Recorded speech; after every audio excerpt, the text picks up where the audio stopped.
বনানীর একটি পুরনো ডুপ্লেক্স বাড়ির স্টোর রুমে একটি রাজকীয় আয়না পড়ে আছে। কেন সেই আয়নার সামনে দাঁড়ালে নিজের প্রতিবিম্বের বদলে অন্য কারো বিভৎস মুখ দেখা যায়? আপনি কি তৈরি আয়নার ওপারের জগতের মুখোমুখি হতে? বনানীর 11 নম্বর রোডের একটি পুরনো বাড়িতে এক তরুণী আর্কিটেক্ট ভাড়া উঠেছিলেন। বাড়িটি বেশ চমৎকার হলেও ওপরতলার একটি ঘর সব সময় বন্ধ থাকত। একদিন কৌতূহলবশত তিনি সেই ঘরের তালা খুলে ভেতরে ঢোকেন। সেখানে ধুলোবালি মাখা একটি বিশাল ব্রোঞ্জের ফ্রেমের আয়না রাখা ছিল।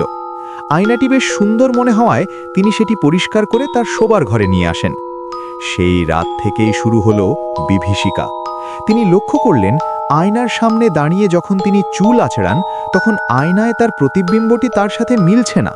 তিনি হাত নাড়ালেও আয়নার ছায়াটি নড়ছে না, বরং স্থির হয়ে তাকে দেখছে। একদিন মাঝরাতে হঠাৎ তার ঘুম ভেঙে গেল। তিনি দেখলেন আয়নার ভেতর থেকে একটি কুচকুচে কালো হাত বেরিয়ে আসছে এবং ধীরে ধীরে তার বিছানার দিকে এগিয়ে আসছে।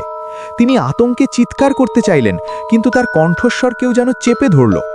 আয়নার ভেতর থেকে এক অমানুষিক চেহারা বেরিয়ে এলো, যার চোখ নেই, সেখানে শুধু দুটো অন্ধকার গর্ত।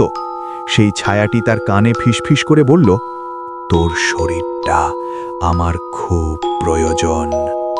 পরদিন সকালে তাকে ঘরের মেঝেতে সংজ্ঞাহীন অবস্থায় পাওয়া যায় এবং সেই রাজকীয় আয়নাটি মাঝখান থেকে চুরমার হয়ে ভেঙে পড়েছিল। আজও ওই বাড়িতে যারা থাকতে যান তারা দেয়ালে কারো নখের আঁচড় আর কান্নার শব্দ শুনতে পান। এমন ছোট ছোট সত্যি ঘটনা শুনতে ভূতের কাহিনী ছবি পেজটি ফলো করুন এবং @horror story of ghost Instagram প্রোফাইলটিও চাইলে ফলো করতে পারেন।